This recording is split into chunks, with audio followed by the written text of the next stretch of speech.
Unidade 1, Vida e Ambiente. Aula 1.1 Conteúdo: Introdução ao estudo da vida. Habilidade: conhecer o ramo da biologia e entender as principais características de organização dos seres vivos. Olá, boa noite a todos, aí os nossos alunos, professores presenciais. Hoje estamos começando aí, né, mais um componente, o segundo componente desse ano, que é o componente de biologia, né, professora? Eu sou a professora Gisele, estarei junto aqui com vocês e a professora Sara.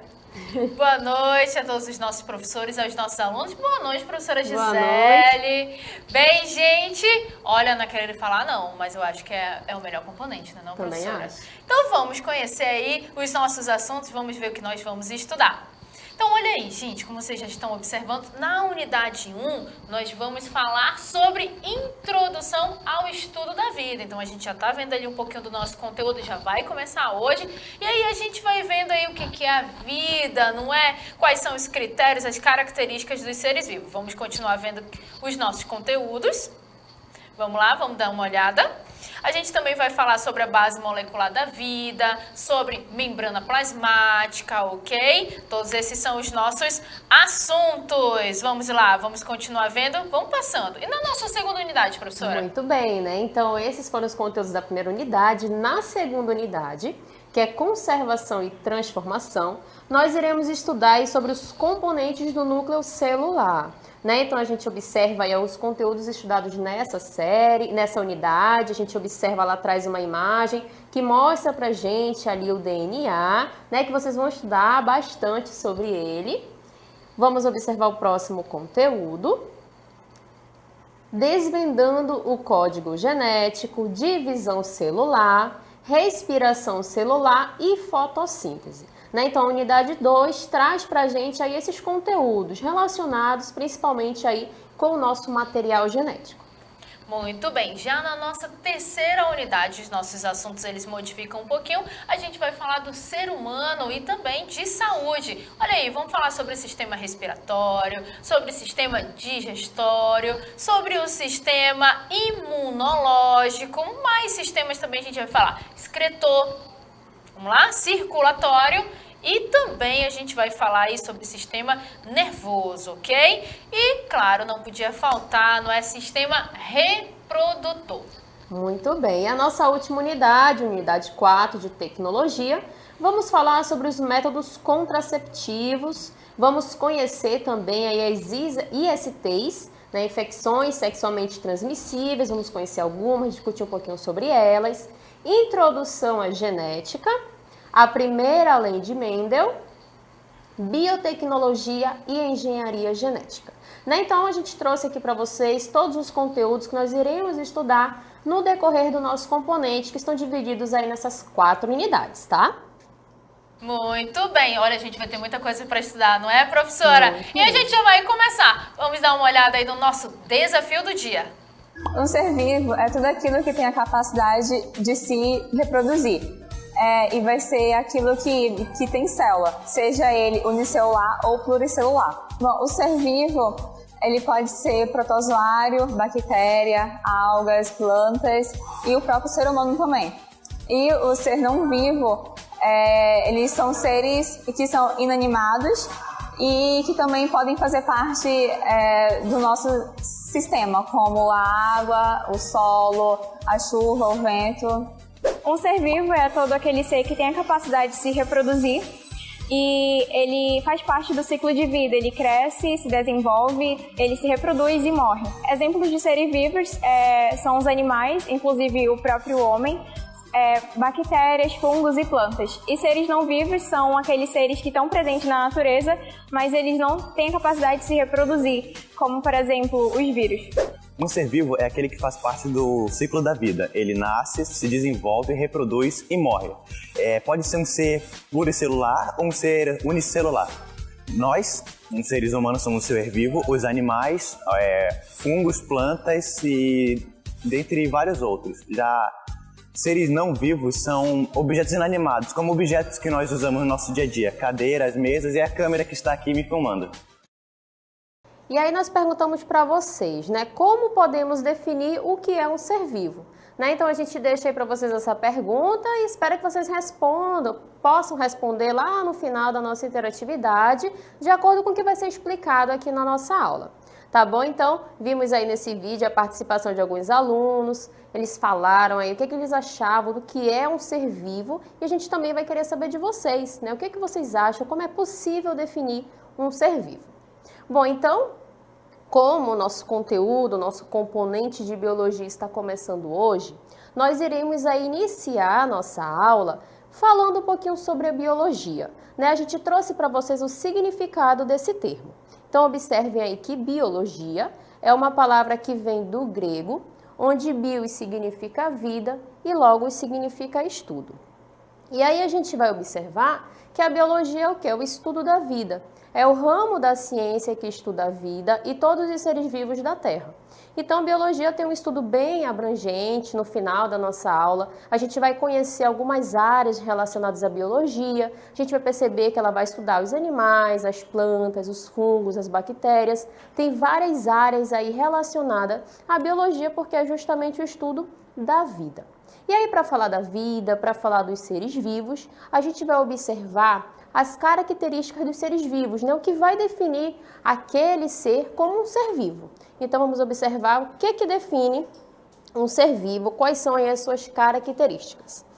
Né? Então, a gente tem aí, no geral, todas as características de um ser vivo e a gente vai explicar um pouquinho sobre cada uma delas. Observem que a composição química, a organização celular, o metabolismo e a homeostase, excitabilidade, movimento, reprodução, desenvolvimento e evolução.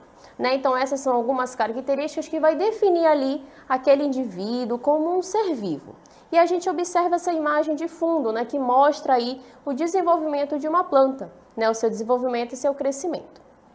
Para dar início, vamos começar falando sobre a composição química. Olha só, os seres vivos são constituídos pelos mesmos tipos básicos de substâncias. Isto é, em sua composição química, há mais semelhanças do que diferenças. E aí, para a gente falar da composição química, a gente trouxe aqui a molécula de água, que está representada por essas bolinhas que a gente observa aqui em vermelho e branco, com 2 átomos de hidrogênio e 1 de oxigênio, né? Aqui é o hidrogênio e o oxigênio. O que a gente quer dizer? Né? Que o hidrogênio, o oxigênio, o carbono são átomos que estão presentes, né, em vários momentos. Ali a gente observa a presença dele na água e a presença dele também nos indivíduos. Né? Então, olha só, existem moléculas que são chamadas de orgânicas e moléculas que são inorgânicas, né? E vai depender ali da sua composição. Por exemplo, os aminoácidos, os carboidratos são moléculas orgânicas. A molécula de água que a gente observa aqui nessa representação, ela é inorgânica. Só que a gente vai perceber que ela está presente tanto nesse ambiente aquático, né, a água, quanto nos indivíduos. Aqui a gente tem a imagem que representa o quê? Um peixe, né? O pirarucu. O pirarucu, nós, indivíduos, seres vivos, também temos bastante água no nosso corpo, né? E a taxa de água vai mudando ali de indivíduo para indivíduo. Então, a composição química dos seres vivos, a gente observa que existe ali semelhanças, né? A gente vai conseguir encontrar componentes, né, orgânicos em vários momentos, tá? Então, além da composição química, vamos observar a organização celular. E aí, na organização celular, né, a gente observa que é uma propriedade marcante dos seres vivos, desde os mais simples até aqueles com a estrutura corporal mais complexa. Então, quando a gente fala de um ser vivo, são aqueles que apresentam células, né? Então, a gente observa que existem vários indivíduos, é claro, e tem aqueles que são considerados unicelulares e aqueles que são considerados pluricelulares. Existem também outras diferenças entre as células, que tem aquelas que são eucariontes e as procariontes. Aqui a gente trouxe uma diferença entre elas. Essa imagem mostra pra gente a representação de uma bactéria. A bactéria, ela é considerada, né, uma célula procarionte, porque o seu material genético ele fica disperso aqui no citoplasma da bactéria, tá? Aqui a gente trouxe o exemplo de um cogumelo, né, que faz parte lá do grupo dos fungos, onde as suas células são eucariontes. A professora Sara vai falar para vocês a diferença, né, dessas células e a gente vai observar que as células eucariontes, o material genético ele fica dentro do núcleo, né, guardadinho ali no núcleo dessas células. Além disso, a gente vai observar que existem indivíduos que são unicelulares e pluricelulares. No caso dessa bactéria, a gente observa que ela é somente uma única célula, então ela é unicelular. Aqui nesse fungo, a gente observa que existem várias células para compor esse indivíduo e ele é considerado, então, um indivíduo pluri ou multicelular, onde várias células são necessárias para formar ali o tecido, para formar o órgão, para formar todo o sistema ali que compõe esse indivíduo. Tá? Então, a organização celular é uma propriedade que vai definir um ser vivo, porque todos os seres vivos são compostos de células, mas é claro que vai depender ali do tipo de indivíduo que nós estamos falando. No caso, se for uma bactéria, é um indivíduo unicelular, somente uma única célula que vai compor aqui essa bactéria, né? E ela vai ser o quê? Vai ser procarionte, porque o seu material genético vai estar disperso aqui no citoplasma. Se falamos aí de um fungo, por exemplo, como no caso do cogumelo, ele já vai ser eucarionte, porque o seu material genético vai estar dentro do núcleo, e pluricelular, porque várias células vão compor esse tecido, esse órgão, até formar o cogumelo em si. Tá? Então, a organização celular é uma outra característica dos seres vivos. Agora a gente vai observar o metabolismo e a homeostase. São reações químicas que constituem o metabolismo, fazem com que compostos sejam consumidos ou produzidos com grande eficiência. E o metabolismo vai manter a homeostase, né? Então, quando a gente fala de metabolismo, a gente fala de reações químicas que acontecem ali no organismo do indivíduo, né? Esse metabolismo, ele pode ser anabólico ou catabólico, vai depender do tipo de reação que acontece ali no indivíduo. Para a gente representar o metabolismo, nós trouxemos aqui esse animal, né, que está se alimentando.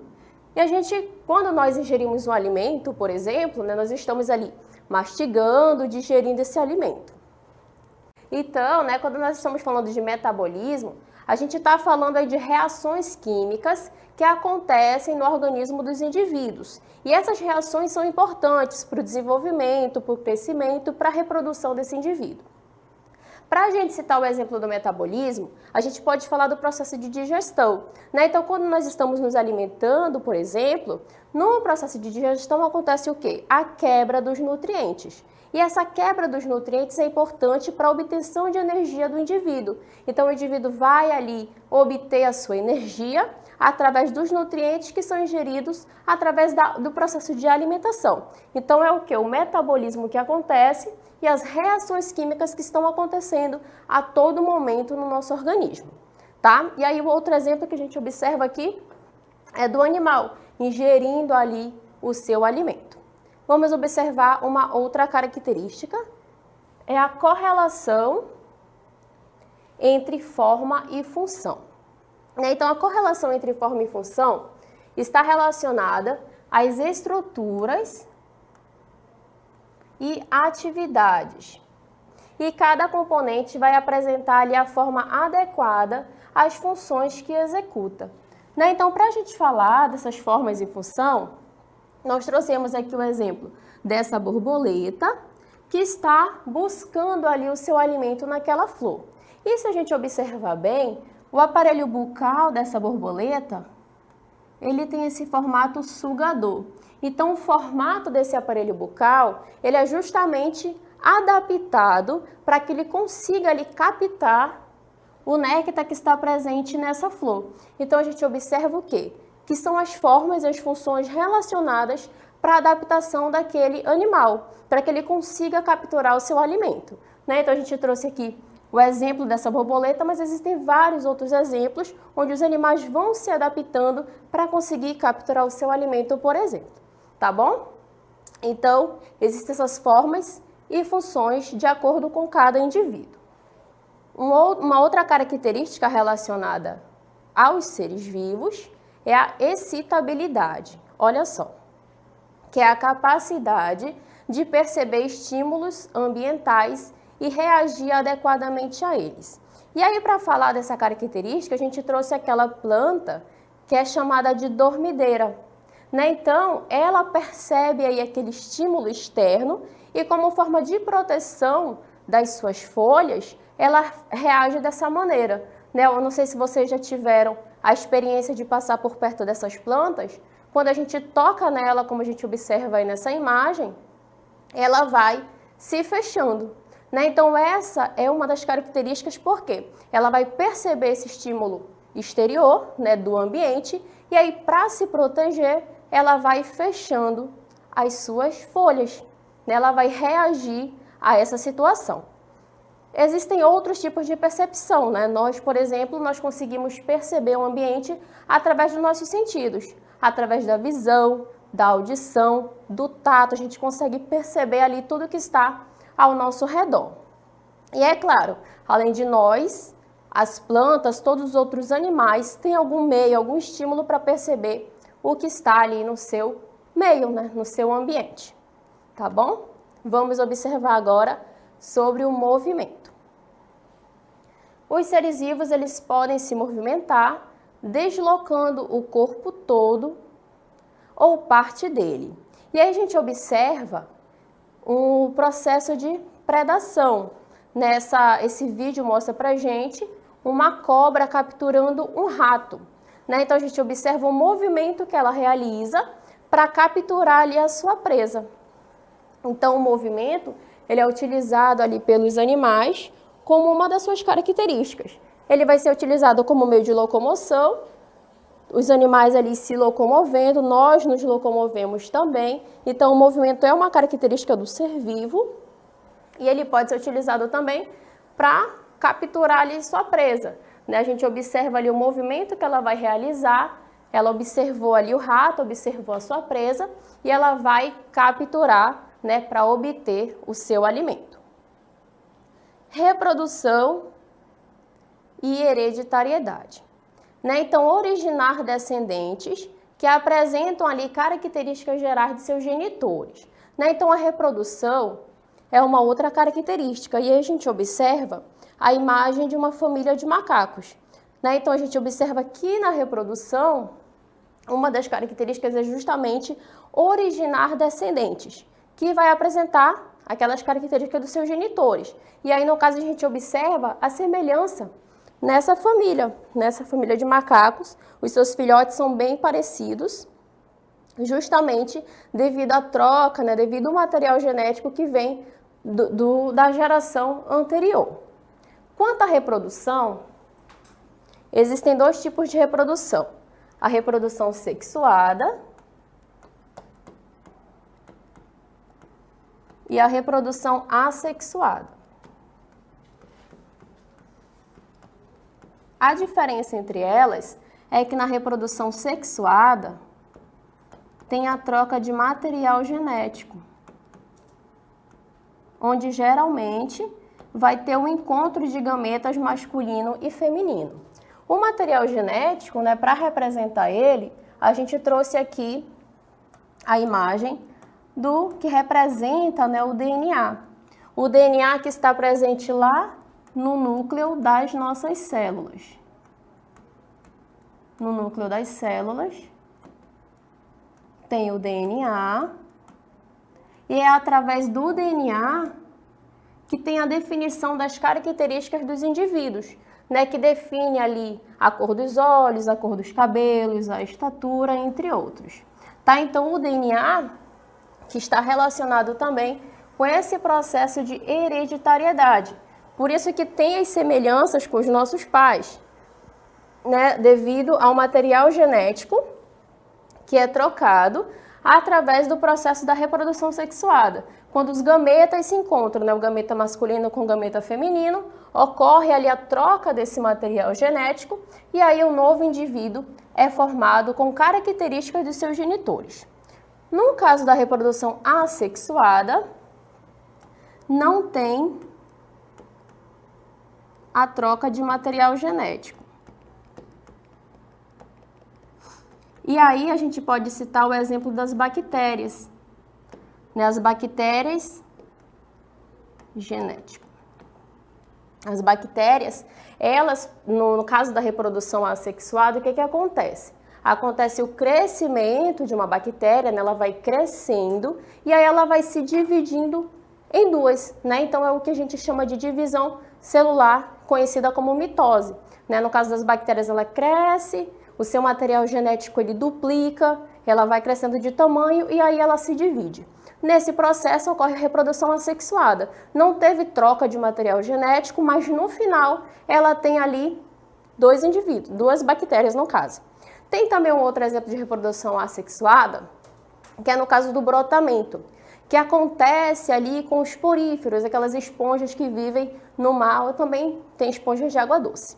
No caso do brotamento, o que acontece? Tem um indivíduo adulto, e aí desse indivíduo adulto, uma parte dele vai brotando, como se fosse um braço assim que fosse saindo. E aí essa parte que sai, que a gente chama de broto, ele se desprende. Depois que ele se desprende, ele cai ali no substrato e aí ele se desenvolve. Então o brotamento é também uma reprodução assexuada. Por quê? Não teve troca de material genético, mas um outro indivíduo se formou através desse broto que se desprendeu ali daquele indivíduo adulto, tá bom? Então, no caso da reprodução, tem dois tipos: reprodução sexuada e reprodução assexuada, né? Vai depender ali do indivíduo que nós estamos falando. Reprodução sexuada ocorre a troca do material genético que está presente aqui no DNA, que está geralmente no núcleo ali das células, tá bom? Outra característica é o desenvolvimento e o crescimento. Quando um novo organismo se forma, ele geralmente é pequeno, mas ele cresce com o passar do tempo, né? Então aqui, para representar o desenvolvimento e crescimento, nós trouxemos três imagens. Uma, quando o feto ainda está ali em desenvolvimento, na barriga da mãe, né? Então tem um feto em desenvolvimento, passa os 9 meses lá se desenvolvendo, se crescendo, né? Até o momento do parto. Depois a gente tem aqui uma criança representando uma outra fase da vida de uma pessoa, e aqui a gente tem a pessoa já na fase adulta, né? Então a gente observa aqui 3 fases. No caso do feto, o desenvolvimento ali na barriga, a criança, né, naquele estágio de infância, a criança passa para a adolescência e depois chega na parte adulta, né? Então aqui a gente observa essa definição de desenvolvimento e crescimento que acontece ali com os indivíduos. Então a gente trouxe aqui o exemplo dos seres humanos, né? Mas se a gente for falar, por exemplo, da bactéria, que é considerada um ser vivo, a bactéria ela não tem aqui, ó, essas fases que a gente observa. Mas antes dela se reproduzir, por exemplo, ela vai crescer, né? Imagina que tem uma bactéria ali, ela precisa se reproduzir, ela precisa se dividir, para isso ela vai crescer. É claro que ela não vai ter essas fases, né? Mas ela cresce e depois ela se divide, tá? Então ela vai sim se desenvolver para poder reproduzir. Vamos para outra característica, que é evolução e adaptação, que está relacionada com as alterações do material genético, né, que é o DNA, que determinam variações dentro de cada espécie, podendo causar o aparecimento ou desaparecimento de estruturas e funções. E aí, para a gente falar de evolução e adaptação, a gente trouxe aqui o exemplo de órgãos vestigiais.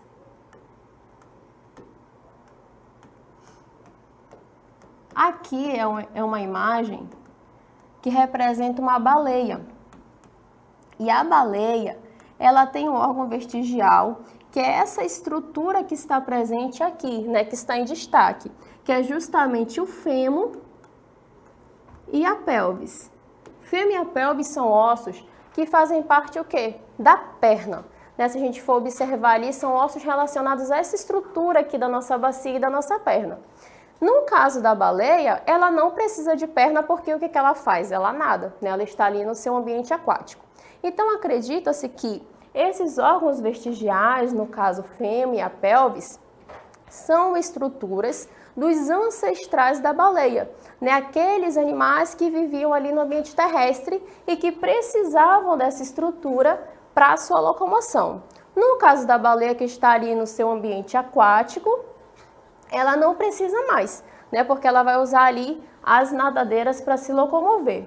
Então é considerado o quê? Um órgão vestigial, porque vai ocorrendo ali o seu desaparecimento devido ao desuso.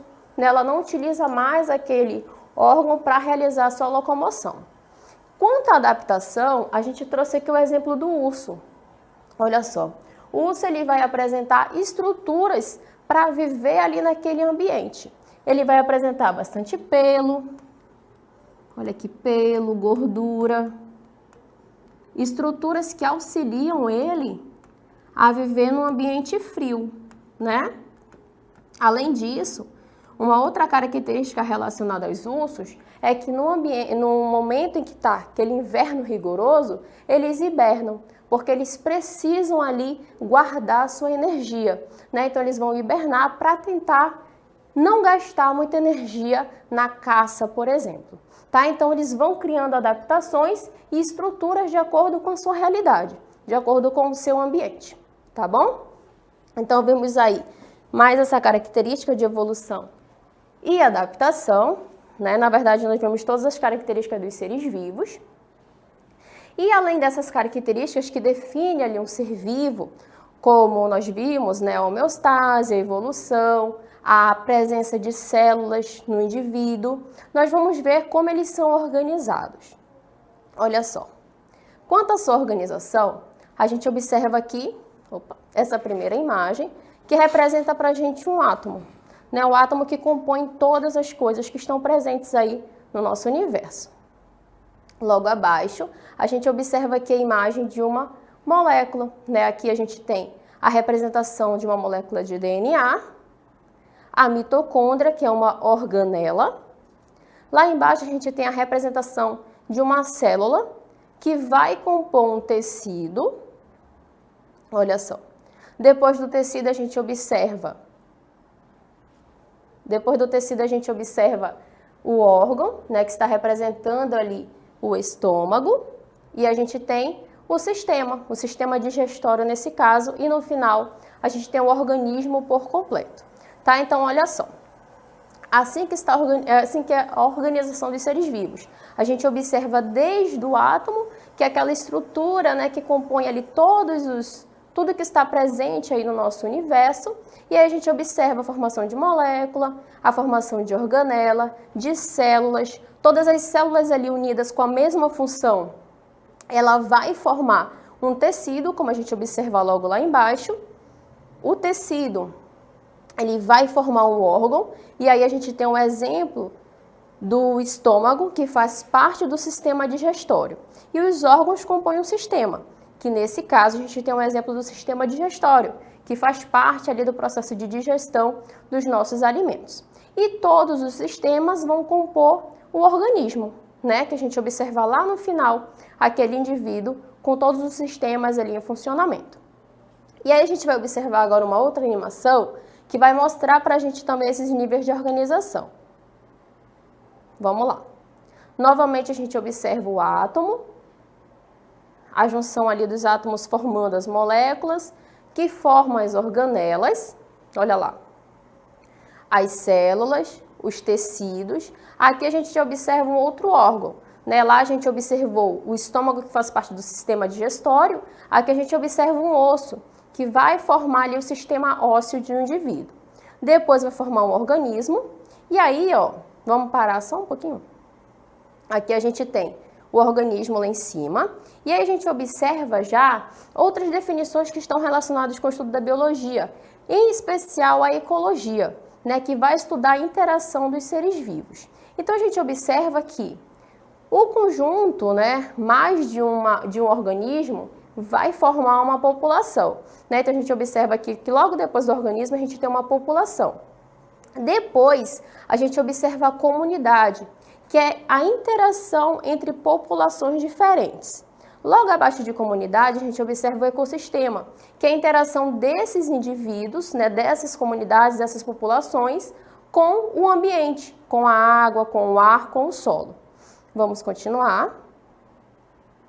E aí, depois da comunidade, do ecossistema, a gente observa a biosfera, né, que já é tudo que está presente aí no nosso planeta, a interação dos ecossistemas, né? Tem o ecossistema terrestre, ecossistema aquático, são vários ecossistemas que compõem aí a nossa biosfera, tá? Então, é dessa maneira que está organizada, né? E principalmente a ecologia, né, que é um dos ramos da biologia, que vai estudar a interação desses indivíduos, deles com outras populações, deles com o ambiente, né? Existem várias relações relacionadas aí, né, ao estudo da ecologia, tá bom? Então a gente trouxe aqui no geral para que vocês possam conhecer e aí no decorrer das aulas a gente vai estudar com mais detalhes.